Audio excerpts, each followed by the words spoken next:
ఇప్పుడు బ్రషింగ్ అంటే ఎంత టైం చేయాలి మేడం? అంటే చాలా మంది హ్మ్. బ్రషింగ్ చేసేటప్పుడే 100 రకాల ఆలోచనలు చేస్తూ, ఫోను యెస్. నొక్కుకుంటూ యెస్. ఒక యెస్. 10 నిమిషాలు, పావుగంట, అరగంట కూడా చేస్తుంటారు కదా! కరెక్ట్‌గా ఎంత టైం చేస్తే better? It's hardly 2 minutes 2, brushing. Only 2 minutes. 2 minutes. Upper జా వచ్చేసి 1 మినిట్, లోవర్ జా 1 మినిట్. వామ్మో! That two 30 seconds per quadrant పెట్టుకోవాలి. ఒక ఓహ్! క్వాడ్రంట్ ఇన్ ద సెన్స్ ఒక సైడ్. రైట్ సైడ్ వచ్చేసి 30 సెకండ్లు, 30 సెకండ్లు, 30 సెకండ్లు. That is more than enough.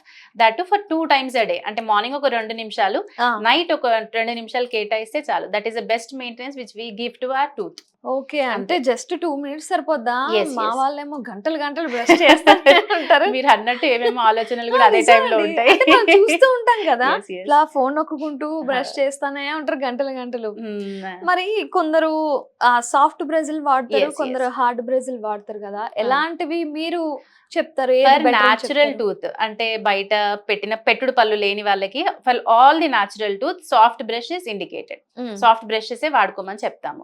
ఎప్పుడైతే మిక్స్డ్ డెంటిషన్స్ ఉంటాయి అంటే కొంతమందికి ఒకవైపు పళ్ళు పెట్టి ఉంటాయి. హ్మ్. లేకపోతే ఇప్పుడు అంటే న్యాచురల్ టూత్ ఉంటది, ఆర్టిఫిషియల్ టూత్ ఉంటాయి. అవును. ఏమైనా ప్రాబ్లమ్స్ వచ్చి క్యాప్స్ వేసుకునే వాళ్ళు, బ్రిడ్జెస్ వేసుకునే వాళ్ళు ఉంటారు కదా! వాళ్ళకి మీడియం సైజ్ బ్రషెస్ బావుంటాయి. మీడియం రేంజ్ బ్రషెస్ అంటాము. అంటే అటు సాఫ్ట్ కాకుండా, ఇటు హార్డ్ కాకుండా ఉంటదనమాట. ఆ బ్రషెస్ వాడుకోవాలి.